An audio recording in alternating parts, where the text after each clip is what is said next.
bullying, bullying, bullying, seus pais se separaram, não sei o que, seu irmão não dava bola pra você, e forma como se fosse uma lente pela qual você enxerga o mundo.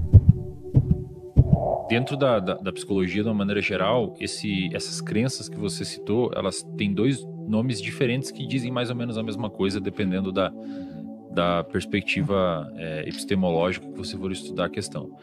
Tem uma que a gente chama de crenças centrais, que são padrões fixos de comportamento que você desenvolve durante a sua vida devido à sua interação com o ambiente, com a sua história pregressa e como as pessoas... Por exemplo, você pode ter uma crença de desamor. O que é isso?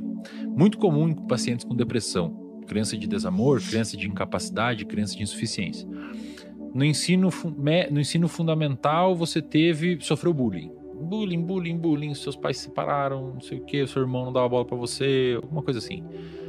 No ensino médio, você tinha uma namoradinha e descobriu que ela te traía um tempão com o cara da escola X lá, que era descolado, e você passou ali de corno na frente de todos os seus colegas e tal.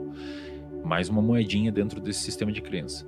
Na faculdade você não tinha muitas pessoas para conviver, e aí você vai criando pilares, camadas sedimentares de experiências que vão formando a sua visão de mundo e forma como se fosse uma lente pela qual você enxerga o mundo. Se você pegar, por exemplo, falar em público é uma situação específica. Tem pessoas que enxergam a mesma situação de forma distinta. Você enxerga de um jeito, uma oportunidade de falar em público, vou lá.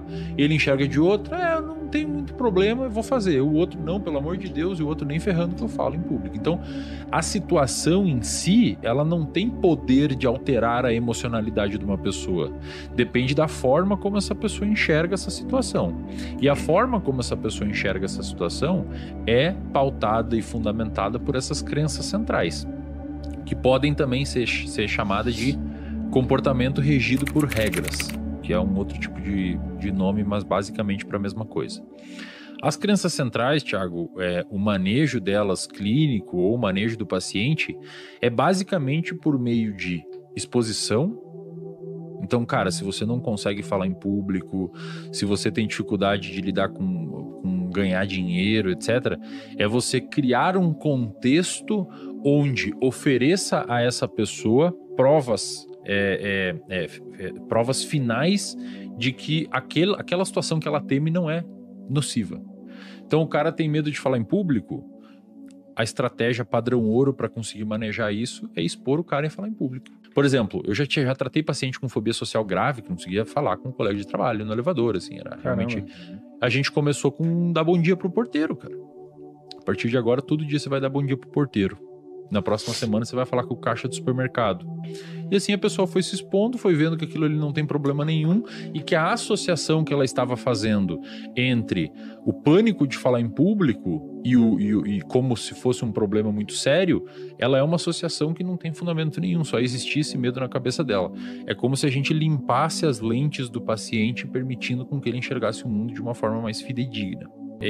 Esse hoje é o padrão ouro, cara, que a ciência mostra para lidar com crenças centrais e principalmente, né, nesse caso não seriam necessariamente crenças centrais, mas esses comportamentos fóbicos.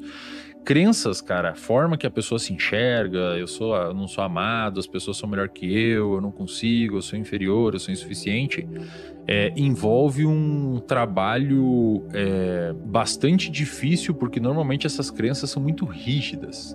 Como elas são formadas durante a história do indivíduo, é muito difícil você convencer ele que ele não é aquilo. O indivíduo ele fica se esgueirando e encontrando situações, fazendo um cherry picking que justifica a insuficiência dele. Por exemplo, você tira 10 em 3 provas, em uma você tira 9 e fala, viu? Sou burro. Não sou bom o suficiente. E ele esquece que tirou 10 nas outras e fica entrando em cima daquele 9 que ele tirou. Então é interessante se fazer um trabalho nesse sentido de ressignificação da forma como esse indivíduo interpreta o mundo e principalmente de preferência expondo ele a situações que colocam contra aquilo que ele imagina ser verdade. Mas é difícil, cara, assim, é difícil. Alguns pacientes são bem resistentes e não mudam, cara, mesmo sendo, por exemplo, um empresário de sucesso. Às vezes o cara é um puta empresário. Eu já atendi muito, né? Eu atendi atleta olímpico, jogador de futebol, não sei o quê, os caramba quatro no topo do mundo e se acham uns merda muitas vezes. E muitas vezes eu já falei pra vários, tá? E aí a galera da psicologia às vezes me desce o pau quando eu falo isso. Eu falo, cara, muitas vezes você nem precisa mexer nisso nele. Porque foi o que fez ele estar lá. Tem um cara que se acha incapaz e se acha um péssimo sujeito no sentido de performance, e como mecanismo compensatório faz ele ter disciplina para treinar mais, porque ele quer ser um cara bom.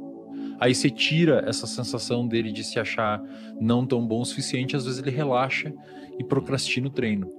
Então, às vezes, aquela sensação ruim foi o que levou ele a chegar lá.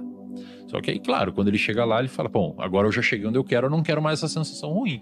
E eu falo, beleza, cara, a gente vai trabalhar isso. Primeiro, vai ser muito difícil você tirar isso de você. Você vai aprender a conviver com isso e não tirar isso de você.